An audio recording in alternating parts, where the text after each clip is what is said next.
नमस्कार सबको। मेरा नाम राधे मोहन सिंह है। मैं सीनियर मार्केटिंग मैनेजर हूँ के प्लस एस इंडिया का।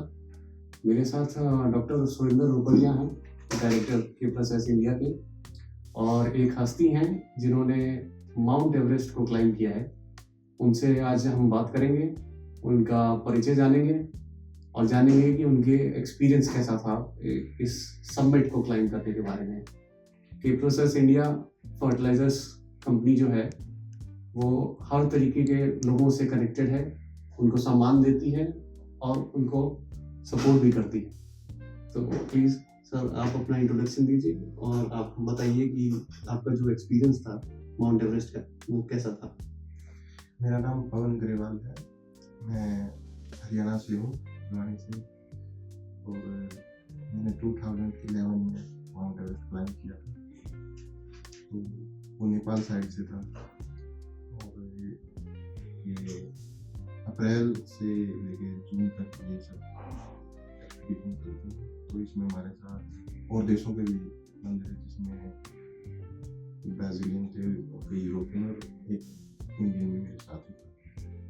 तो काठमांडू से शुरू हुआ, तो उसके लिए लुकला जाना पड़ेगा। तो वो फ्लाइट से ही जा सकते हैं। तो लुकला काफ़ी हाई एल्टीट्यूड है, तो सबसे डेंजरस एयरपोर्ट वो है वहाँ का। तो रनवे उसका बहुत छोटा है, तो कैजुअलिटी काफ़ी हुई है उधर भी लुकला में। तो हम फर्स्ट डे उधर लुकला में ही गए काठमांडू के बाद। तो उसके बाद काफ़ी कैंप थे जो माउंट एवरेस्ट क्लाइंब करने के लिए, तो उनसे होकर हमें गुजरना था। तो बेस कैंप तक ये जो ट्रैकिंग की 5 डेज चली थी। तो इसके बाद बेस कैंप में हम जब गए तो काफ़ी देशों के हम वहाँ पर माउंटेनियर मिले, अच्छे क्लाइंबर भी थे, जिसमें नॉर्थ फेस के डायरेक्टर भी थे, उनसे भी अच्छी मीटिंग हमारी। और उसके बाद क्लाइंबिंग शुरू किया। तो माउंटेन में ये होता है कि आप एकदम से ही नहीं चढ़ सकते, कोई भी, चाहे छोटी चीख हो या फिर बड़ी। तो माउंटेन का रूल है गो हाई स्लीप लो। तो ये अगर ये फॉलो नहीं करेंगे तो आपको काफ़ी डिफिकल्टी फेस करनी पड़ेगी। जैसे कि कई नए बंदा ठीक है बंदा, हाँ, तो ऐसे काफ़ी डिफिकल्ट होता है, क्योंकि उनको काफ़ी दिमाग में प्रॉब्लम भी हो सकती है एकदम से हाई एल्टीट्यूड में आते हैं। तो जो बेस कैंप था उसमें 1-2 दिन हमने वहीं बिताया, और उसमें ग्लेशियर के अंदर ही पूरा बेस कैंप बनाया गया था। तो उसमें जो क्लाइंबिंग थी वो हमारी जब स्टार्ट हुई थी, तो हमने वहीं पर एक अनएंटिटी भी हमने क्लाइंब की, क्योंकि वो जरूरी होती है हाई एल्टीट्यूड में अपने आप को, बॉडी को एक्लिमेटाइज करने के लिए। तो उसके बाद हमने जब दोबारा बेस कैंप में आए, जो अनएंटिटी थी, उसके बाद हमने जब क्लाइंब शुरू की, तो one of the most glacier है जो फर्स्ट कैंप में जाने से पहले में फेस करना है, क्योंकि उस ग्लेशियर में अवलांच सबसे ज़्यादा उसमें आते हैं। तो सबसे ज़्यादा कैजुअलिटी उस ग्लेशियर में ही, लगभग 40-50% उस ग्लेशियर में ही होती है, और वहाँ से अभी बॉडी निकलती रहती है जो कभी वो उसके शिकार में कैजुअलिटी। तो उसमें काफ़ी बहुत ज़्यादा उसमें आइस होती है, और स्नो तो चलती रहती है।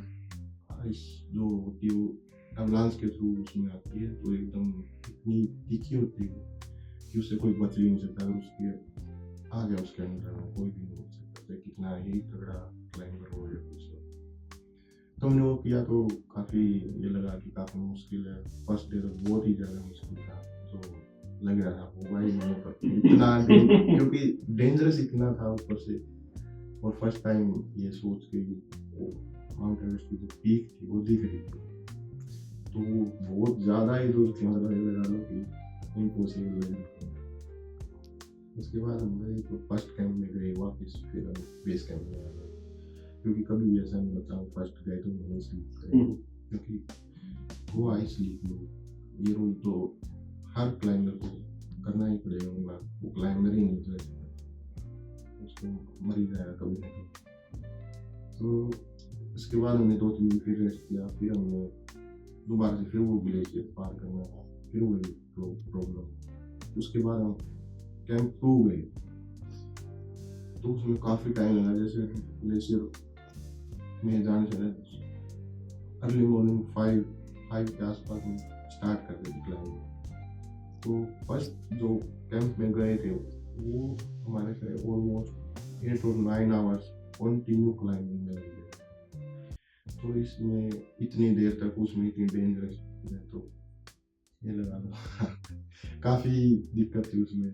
उसके बाद थोड़ा सा कैंप 2 के लिए जब गए तो इतनी क्लाइंबिंग नहीं थी उसमें, बस क्रेवासेस थे, वो ऑलमोस्ट डीप थे, लेकिन ऊपर से स्नो राइस इतनी थी कि खतरा नहीं लग रहा था। तो फिर उसे कैंप 2 में गए। कैंप 1 में हमने स्लीप किया, फिर स्लीप करके हम फिर बेस कैंप किया। उसके बाद फिर से दोबारा से हम कैंप 2 में गए। तो ग्लेशियर तो ऑलमोस्ट 3rd टाइम उसे फिर हम जाना ही था, तो इतना वो नहीं हुआ। अब की बार टाइम भी कम लगा था और इतना डर भी नहीं लगा, क्योंकि जो इन्वायरमेंट होता रहेगा तो उसकी रिपोर्ट आती है यूएस से ऑलमोस्ट एवरी डे, वो रिपोर्टिंग करते हुए कि कब क्या होगा, तो इस टाइम होगा, इस टाइम क्लियर हो जाएगा, तो उसको हम फॉलो करते हैं, उस सारी जो देते हैं इंफॉर्मेशन को फॉलो। उसके बाद हम दोबारा से कैंप 3rd टाइम कैंप 3 के लिए जाना था। बाद ग्लेशियर पार किया, फिर कैंप 2 गए। कैंप 3 के पास जाके फिर हम कैंप 2 में हम बैठे रहे, फिर वापस आ गए। फिर इस तरह ऑलमोस्ट 1 मंथ इस पूरी क्लाइंबिंग एक्सपीडिशन में नहीं होता है, कोई बड़ी बात नहीं है। वेदर होता है वो उसके ऊपर ही डिपेंड होती है, पूरे उस सीजन की लगा लो 4 या 5 ही डेट ऐसी होती है जिसमें क्लाइंबिंग के लिए विंडो ओपन होती है, वरना उनके अलावा कोई नहीं कर सकता। तो हम जो 4th टाइम हम जब गए कैंप 3 के लिए कैंप कर रहे थे, तो फिर से वही ग्लेशियर तो आदत होगी, तो फिर उधर गए कैंप 3 में। तो कैंप 3 से ऊपर गए, तो कैंप 3 में आके हमने स्लीप किया। तो वेदर बता रहे थे कि अच्छा है, तो उस टाइम पे मैंने देखा कि हम कैंप 4 के लिए अटेंड करेंगे, जो लास्ट होता है, उसके बाद समिट होगा सुबह। तो कैंप 3 के लिए अटेंड किया तो वेदर बहुत ही ज़्यादा खराब हुआ, इवन हम वहाँ पे बैठ भी नहीं सकते क्योंकि स्लोप बहुत ज़्यादा उधर, तो क्रैम्पोन ऑलमोस्ट जा ही नहीं रहे थे उस साइड में। अगर इतना 1 इंच भी क्रैम्पोन लग गया तो उसके ऊपर आप 100 kg वेट लगा सकते हो, कहीं नहीं जाएगा, इतना हार्ड उधर आइस लगा। फिर हमें वापिस ही आना था क्योंकि वेदर तो अलाउड नहीं करा, इतना तेज तूफान उधर आ गया था। तो हम फिर से वापिस आ गए, काफ़ी दुख हुआ सब दिखने में, क्योंकि इतनी एनर्जी लगती है लंग्स में, लगाओ जैसे आवाज़ आ रही है ये दिक्कत है। उसके बाद वापिस आ गए कैंप 2 में स्लीप करके, वापस 1 वीक तक वेट करते रहे, तब वेदर अच्छा हुआ, वही सेम ग्लेशियर, कुंभ ग्लेशियर नाम उसका है, आप सर्च करते हैं। और ऑलमोस्ट सबसे ज़्यादा डेंजरस वही। तो फिर हम गए तो कैंप 1 2 वही फॉलो किया जो माउंटेन्स वही होते हैं। तो कैंप 3 के लिए हम गए, तो सबसे हार्ड कैंप 3 लगा। कैंप 2 के बाद 3 जब स्टार्ट ही होगा तो थोड़ी देर तक ठीक है, उसके बाद क्लाइंबिंग जो होगी वो टफेस्ट है।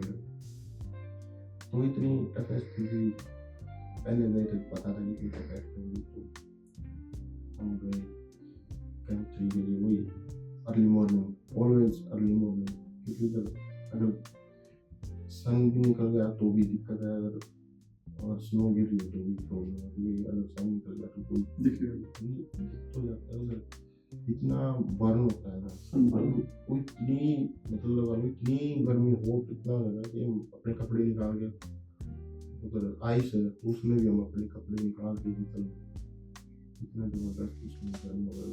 इसलिए अर्ली मॉर्निंग करते हैं कितना जल्दी हो सके इतना जल्दी हो सके अपने उसमें प्लानिंग कर ली। तो कैंप 3 से हम काफ़ी हार्ड था वो पहले ही देख लिया था वापस में गए थे। तो कैंप 3 में गए तब 4th में हमें गए थे तो उधर डिफिकल्ट तो कुछ नहीं लगी लेकिन बोलते हैं कि इसको डेथ जोन बोला कैंप 4 और डेथ जोन ये होता है कि उधर किसी को शूट करेगा या ना करे पता नहीं लगता कुछ भी हो सकता है उधर। तो उधर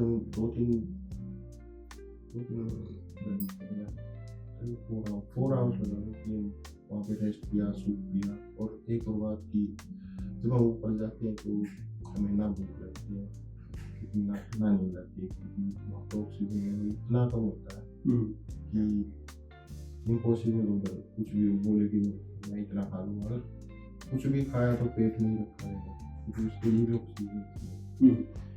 तो फिर उस ऑक्सीजन तो हम प्रेफर करते हैं सूप पी या फिर राइस वो जितनी कम डाइट हो कोई ये बोले भाई आलमंड्स खा लो या फिर कुछ भी खा लो वो बिल्कुल भी नहीं खाना चाहिए ना नॉनवेज खाना चाहिए उसके लिए ज़्यादा ऑप्शन चाहिए ये निकल तो उसके बाद हम कैंप 4 में 4 आवर रेस्ट किया हमने। तो जो क्लाइंबिंग की तो वो रात को 8 या 9 बजे तक स्टार्ट हुई।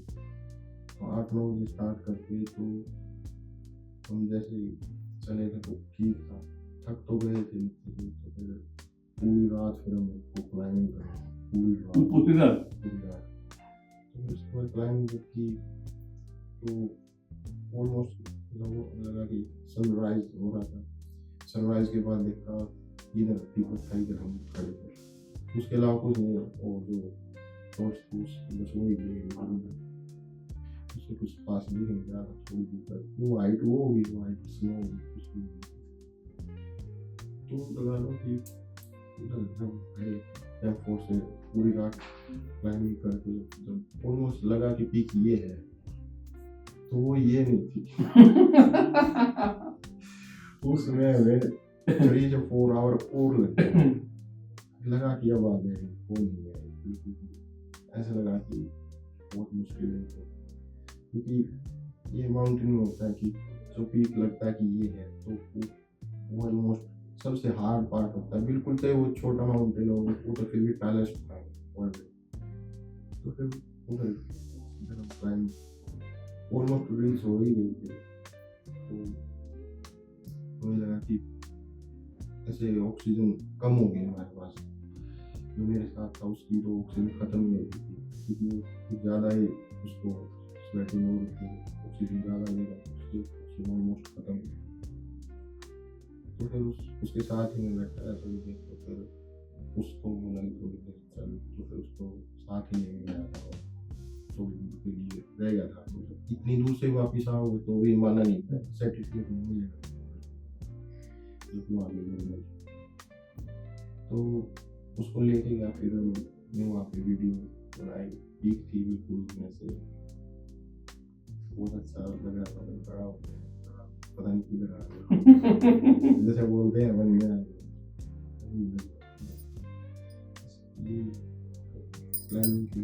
और ये क्लाइंबिंग का जुनून कैसे शुरू हुआ? ये हुआ कि 2008 में लगा कि हम रहते हैं उधर जिस जगह रहते उधर है नहीं तो गर्मी होती है तो हम पहाड़ों में जाते हैं माउंटेन्स में जाते हैं तो उधर देखा कि अच्छा तो फिर कई बार मैं उधर गया तो 2008 में जब मैं गया तो मनाली तो उधर मैंने देखा कि यहाँ पे कोई इंस्टीट्यूट भी ये सिखाते हैं माउंटेन तो मेरे को लगा कि सीखना चाहिए तो उधर से मैंने माउंटेन स्टार्ट की थी प्रोफेशनली जो वो सिखाते हैं अटल बिहारी माउंटेन इंस्टीट्यूट मनाली वो गवर्नमेंट का इंस्टीट्यूट है और उधर मैंने बेसिक किया तो एडवांस भी मैंने उधर से किया जिसमें सब कुछ क्लाइंबिंग प्रवास कैसे रेस्क्यू कैसे करें तो अगर हम ग्लेशियर में फंस गए फिर कैसे उधर से सारी टेक्निक हमको सिखाई कि अगर हम अकेले भी रहेंगे तो फिर क्या करना है, मतलब हर टेक्निक जो होती है तो उसको यूज कर सकता है। तो फिर इससे लगा कि अच्छा स्टेमिना अच्छा होगा, स्टेमिना ही नहीं लगता है। और वो स्टेमिना उन्होंने बताया कि कैसे होगा। तो ये लगा लें उस टाइम हमारे साथ एक इजराइल का भी था, जो कर रहे थे उस शो में इजराइल का भी था, तो अपनी इंडियन आर्मी के भी वैसे साथ, तो अच्छा टफेस्ट था वो कोर्स। उसके बाद लगा कि कर सकते हैं। उसके बाद अन्य ठीक किए मेरे पास। फिर मैंने सोचा कि क्यों ना होगा कि एवरेस्ट करके दिखा लो। तो फिर माहौल ही करने क्या तो फिर ऐसे बहुत अच्छे। और हमारे लिए बहुत सौभाग्य की बात है कि के+एस के हमारे ऑफिस में आज जो है पवन आया है। और मेरे लिए और भी खुशी की बात है कि पवन जो है मेरे सामने ही बड़ा हुआ है। के+एस जर्मन कंपनी होने के नाते, और पवन जर्मनी में ही रहता है, तो एक विशेष हमारा लगाव है। पवन अपना जो ये विचार और जो अपना एक्सपीरियंस जो शेयर किया है, उसके लिए हम के+एस की तरफ से बहुत बहुत धन्यवाद करते हैं। और ये जो मैसेज है वो हम अपने सोशल मीडिया प्लेटफॉर्म पे बाकी सब लोगों तक भी हम पहुंचाएंगे। बहुत बहुत धन्यवाद। Thank you.